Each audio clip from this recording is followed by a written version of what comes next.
नमस्कार विद्यार्थियों, स्वागत है आप सभी का। और आज हम बात करेंगे पार्ट 9 के पार्ट थर्ड के बारे में। तो पार्ट जो थर्ड है उसमें हम लोह इस्पात का जो विश्व वितरण है बेसिकली उसके बारे में चर्चा करेंगे।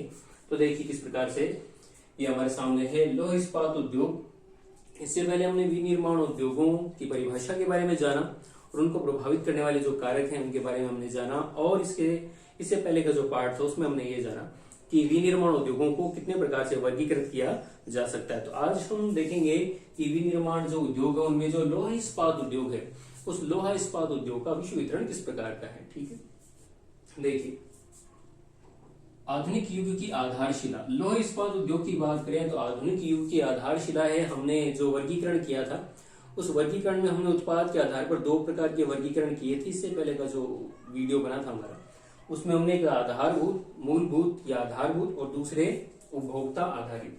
तो मूलभूत उद्योग है, आधारभूत उद्योग है। वर्तमान युग की अगर हम बात करें तो एक आधारशिला है, विभिन्न उद्योगों को आधार प्रदान करता है।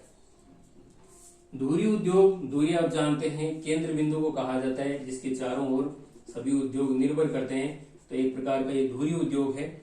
इस्पात निर्माण, इस्पात निर्माण की विद्यार्थियों हमारी बुक के अंदर, हमारे इस पाठ के अंदर तीन प्रकार की विधियों के सिर्फ नाम लिखे हुए, तो हमें इसमें ज्यादा डिटेल में जाने की आवश्यकता नहीं है। वो नाम कौन कौन से हैं देखिए, एक तो बेसीमर विधि, दूसरी उन्मुक्त भट्टी विधि और तीसरी है विद्युत भट्टी विधि। बेसीमर विधि में क्या होता है विद्यार्थियों, एक नाशपति के आकार की, ज्यादा हमें डिटेल में पढ़ने की तो आवश्यकता है नहीं क्योंकि हमारी बुक में सिर्फ नाम दिए हुए, तो आपसे ज्यादा डिटेल में पूछेगा भी नहीं कि बेसीमर विधि से आप क्या समझते हैं या उन्मुक्त भट्टी विधि से आप क्या समझते हैं या विद्युत भट्टी की क्रिया विधि समझे, ऐसा कोई भी प्रश्न आपसे नहीं पूछा जाएगा। तो बेसीमर विधि में एक प्रकार की नाशपति के आकार की इस प्रकार भट्टी होती है और उस भट्टी में लोहे को गलाने का पिटवा लोहा, डलवा लोहा आदि से निर्मित प्रोसेस की जाती इस्पात के निर्माण से संबंधित। उन्मुक्त भट्टी विधि बीसी का रूप है। विद्युत भट्टी विधि में इलेक्ट्रोड का उपयोग करके और इस्पात का निर्माण करते हैं। देखिए इसमें इससे संबंधित कुछ एक चित्र है वो मैं आपको दिखा देता हूं।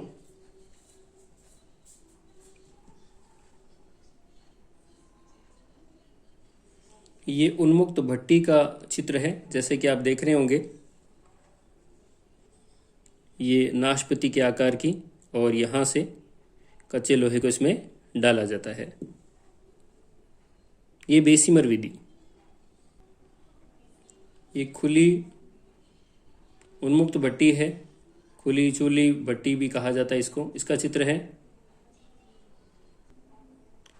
ये विद्युत भट्टी से संबंधित थोड़ी जानकारी, हाँ अब शायद साफ दिख रही होगी आपको। ये कुछ और जानकारी, वैसे इसके लिए इसकी आपको ज्यादा आवश्यकता नहीं है विद्यार्थियों। तो जैसे कि आपने देखा विद्यार्थियों इमेजेस के अंदर, और हमने कोशिश की उनको कुछ समझने की, बाकी आपको इसमें ज्यादा डिटेल में जाने की आवश्यकता नहीं है क्योंकि इस पर हमसे इससे संबंधित हमसे कोई प्रश्न परीक्षा में नहीं पूछा जाएगा क्योंकि इनकी डिटेल जानकारी हमारी बुक में भी नहीं दी हुई है। उत्पादन, लोहा इस्पात उद्योग की अगर हम उत्पादन की बात करें तो हमारी जो पाठ्य पुस्तक है उस पाठ्य पुस्तक में सारणी दी हुई है और उस पाठ्य पुस्तक में जो सारणी दी हुई है कुछ एक नाम हम जानने का प्रयास करें तो देखिए 2013 के अनुसार पहले स्थान पर तो देखिए चीन का नाम दिया हुआ है और दूसरे स्थान पर जापान, तीसरे स्थान पर यूएसए संयुक्त राज्य अमेरिका और चौथे स्थान पर भारत है। चीन का जो उत्पादन है वो 822.70, फिर जापान का जो उत्पादन है वो 110, ये 110 है, 110.60 और उसके बाद में यूएसए का जो है वो है 88.17 और भारत का जो है वो है 86.50। देखिए कुछ याद करने का प्रयास करेंगे तो याद हो जाएंगे आपको। देखिए यहाँ 70 है, पॉइंट के बाद में यहाँ 60 है और यहाँ 50 है। 822 से 110, ये 88 और 86। तो इस प्रकार आप याद कर सकते हैं। अगर आप पूरी सारणी याद करना चाहते हैं तो हम बुक का सहारा ले सकते हैं।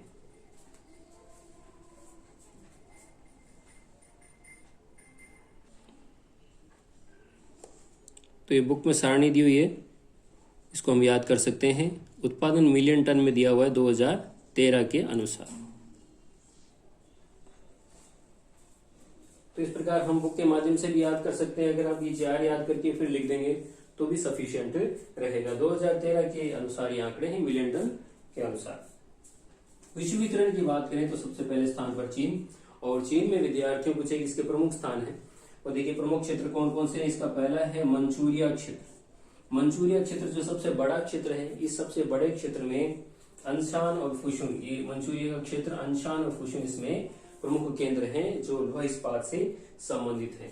दूसरा है उत्तरी चीन क्षेत्र। उत्तरी चीन क्षेत्र शैनशी और शांशी का जो क्षेत्र है वहां, इसमें पाओ टो बीजिंग कुछ एक नाम आपको इस मानचित्र में दिख रहे होंगे जो मैंने मैनुअली बनाए हैं, और डेटसेन इसको इसमें शामिल किया जाता है। अगला इसका प्रमुख क्षेत्र है यांगटीसी घाटी क्षेत्र। यांगटीसी जो नदी घाटी क्षेत्र यहाँ से होते हुए उसके जो प्रमुख क्षेत्र है उनको यहाँ पर दर्शाया गया है। यहाँ पर कच्चा माल पर्याप्त मात्रा में उपलब्ध हो जाता है और परिवहन के साधन भी अच्छी मात्रा में है। यही वजह है कि ये प्रमुख क्षेत्र के रूप में उभर करके आया है। कुछ एक नाम दिखाई दे रहे होंगे, शंघाई,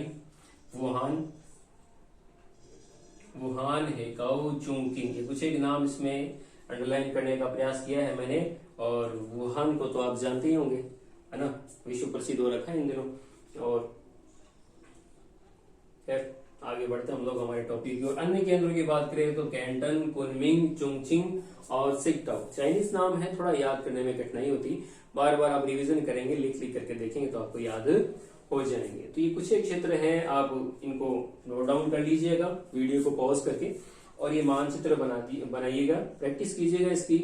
और परीक्षा में भी अगर ये प्रश्न आता है आपके सामने तो कोशिश कीजिएगा कि मानचित्र के माध्यम से आप प्रदर्शित कर पाए। पूरी तरह तो हम नहीं कर पाते, लेकिन जैसा भी कच्चा मानचित्र आप बना पाए तो वो एग्जामिनर को आकर्षित करता है और वो नंबर देने के लिए विवश हो जाता है, मजबूर हो जाता है विद्यार्थी को नंबर देने के लिए। तो ये रहे चीन के कुछ क्षेत्र। अब बात करते हैं संयुक्त राज्य अमेरिका की। संयुक्त राज्य अमेरिका के जो प्रमुख क्षेत्र हैं उनमें देखिए पिट्सबर्ग यंगस्टन क्षेत्र, उत्तरी अपलेशियन जो क्षेत्र है, ओहियो घाटी का क्षेत्र, वो इसमें शामिल किया जाता है। इसके प्रमुख केंद्र की बात करें तो पिट्सबर्ग, यंगस्टन, जॉर्ज टाउन आदि को इसमें शामिल किया जाता है। दूसरा इसका प्रमुख केंद्र है शिकागो गैरी क्षेत्र। मिशिगन झील का जो दक्षिणी भाग है, 5 प्रमुख झीलें हैं वहां, और उनमें जो मिशिगन झील है, उस मिशिगन झील का जो दक्षिणी भाग है या उसके आसपास के जो क्षेत्र हैं उनमें इसको शामिल किया जाता है। प्रमुख क्षेत्रों में शिकागो, गैरी, मिल्वॉकी, ये इसमें शामिल किए जाते हैं। इसी में एक क्षेत्र और है, इरी झील क्षेत्र। तो वो जो 5 प्रमुख झीलें हैं, 5 प्रमुख झीलों में प्रमुख झील तो सुपीरियर झील, सबसे मीठे पानी की झील, superior, Michigan, eri, Ontario, superior, Michigan, eri, Ontario, और एक और झील जो मुझे याद नहीं आ रहा फिलहाल।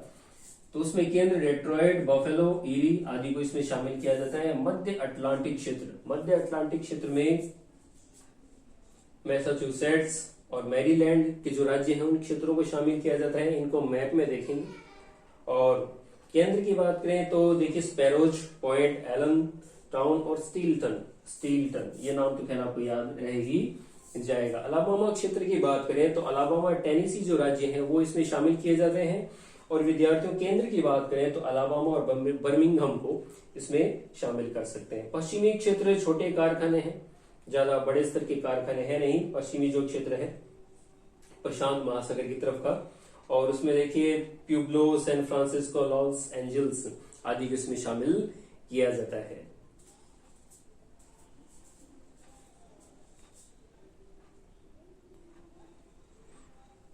तो ये पूरा विश्व का मानचित्र, ये उत्तरी अमेरिका, दक्षिणी अमेरिका, अफ्रीका, ये यहाँ यूरोप, एशिया, ऑस्ट्रेलिया।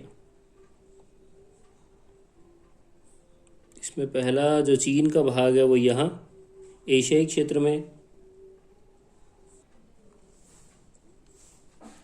तो ये चीन का क्षेत्र है देखिए, और यहाँ है ये मंगोलिया।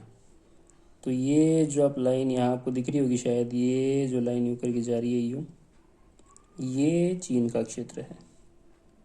और इस चीन में कुछ एक यहाँ आपको राउंड दिख रहे होंगे पेंसिल से किए हुए, इनको मैं थोड़ा बड़ा करके दिखा देता हूँ आपको।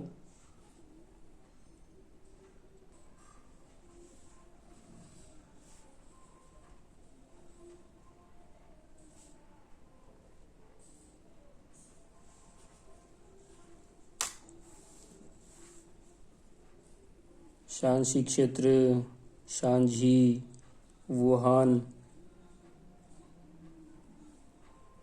और यहाँ चोंगकिंग दिख रहा होगा आपको नाम।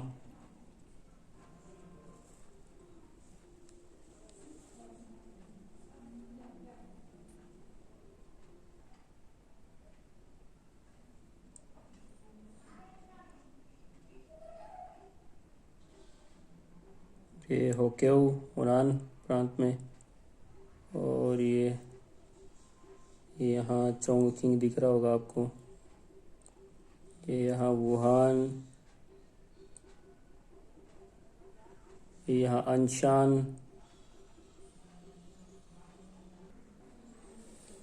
तो ये विश्व का मानचित्र, उत्तरी अमेरिका, दक्षिण अमेरिका, उत्तरी अमेरिका के क्षेत्र में ऊपर कनाडा, फिर उसके बाद में संयुक्त राज्य अमेरिका। तो ये संयुक्त राज्य अमेरिका के कुछ एक क्षेत्र, और ये मैसाचुसेट्स, न्यूयॉर्क, पिट्सबर्ग, और यहाँ ये प्यूब्लो, इधर सैन फ्रांसिस्को या लॉस एंजल्स, ये यहाँ शिकागो,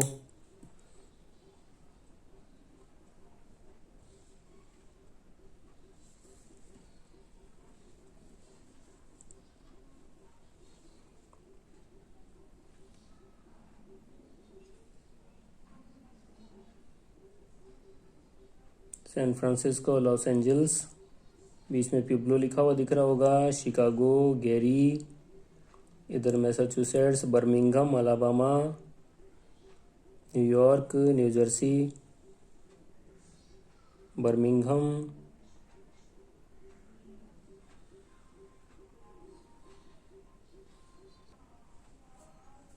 तीसरा इसमें प्रमुख जो देश है वो है जापान। अच्छा, उत्पादन की बात करें तो दूसरा बड़ा उत्पादक देश है, हमारी बुक में दूसरे क्रम में दिया हुआ है, मैंने यहाँ तीसरे क्रम में आपके सामने प्रस्तुत किया है। दूसरा बड़ा उत्पादक देश है जापान। कच्चे माल की उपलब्धता नहीं किसके पास में, लेकिन टेक्नोलॉजी बहुत हाई प्रोफाइल है। उच्च तकनीक के कारण ये अन्य क्षेत्रों से आयात करता है कच्चे माल को, उसके बाद में निर्माण कार्य करता है। तो अनुपलब्धता होने के बाद भी उच्च तकनीक होने के कारण अपने उद्योग को, लौह इस्पात उद्योग अधिक विकसित कर पाया। प्रमुख क्षेत्र विद्यार्थियों देखिए कौन कौन से, तो नागासाकी यावाता क्षेत्र जिसमें उत्तरी क्यूशु द्वीप पे स्थित है, और यावाता, नागासाकी, कोकुरा, मोजी, शिमनोस्की, कुछ मिलते जुलते से नाम, चाइनीज नामों से, और ये कुछ प्रमुख क्षेत्र हैं जो इस नागासाकी यावाता क्षेत्र से संबंधित है। दूसरा इसमें देखिए कोबे ओसाका क्षेत्र जो होन्शु द्वीप के दक्षिण में स्थित है। होन्शु द्वीप के दक्षिण में स्थित है कोबे, ओसाका, हिरोहिता और सकाई, ये प्रमुख केंद्र हैं जो इस क्षेत्र से संबंधित हैं। तीसरा इसमें देखिए टोक्यो योकोहामा क्षेत्र जो होन्शु द्वीप के उत्तरी पूर्वी भाग में स्थित है। होन्शु जो द्वीप है उसके उत्तरी पूर्वी भाग में स्थित है। अभी हम मानचित्र में देखेंगे तो आपको थोड़ा क्लियर हो जाएगा। और केंद्र कौन कौन से देखिए, टोक्यो, योकोहामा, कावासाकी। और चौथा इसमें प्रमुख क्षेत्र है मोरोरोन क्षेत्र जो होक्काइडो द्वीप के दक्षिण में स्थित है। होक्काइडो द्वीप के दक्षिण में स्थित है, और इसमें जो प्रमुख क्षेत्र है वो है मोरोरोन, वेनिशी और इशिकारी। तो इस प्रकार ये तीन प्रमुख क्षेत्र हमने देखे। एक तो हमने चाइना के बारे में पढ़ा, एक संयुक्त राज्य अमेरिका और एक जापान। तो इस प्रकार विद्यार्थियों मैप देख लेते हैं हम लोग।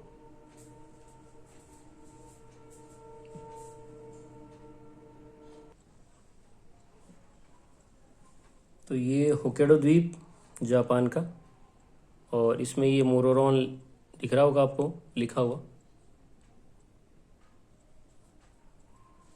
इसके नीचे होक्काइडो द्वीप के नीचे होन्शु द्वीप है, होन्शु।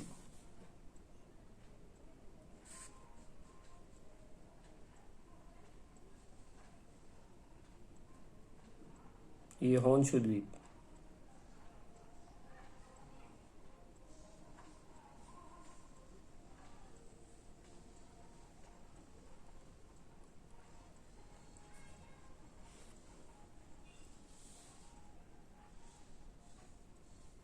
होन्शु द्वीप में भी कुछ नाम आपको दिख रहे होंगे, जैसे कि यहाँ ये टोक्यो, कावासाकी,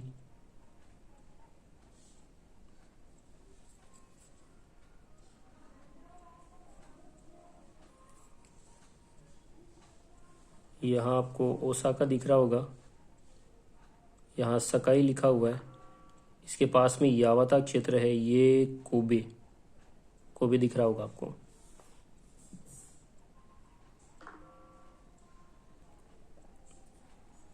और होन्शु के नीचे की ओर जाते हैं तो देखिए यहाँ क्यूशु, क्यूशु द्वीप लिखा हुआ है।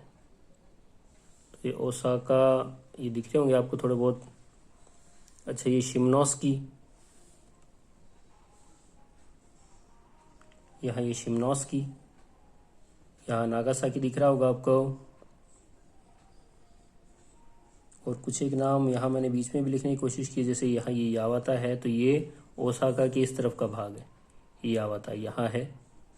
और इसी प्रकार यहाँ मोजी, और इसी प्रकार यहाँ कोकुरा।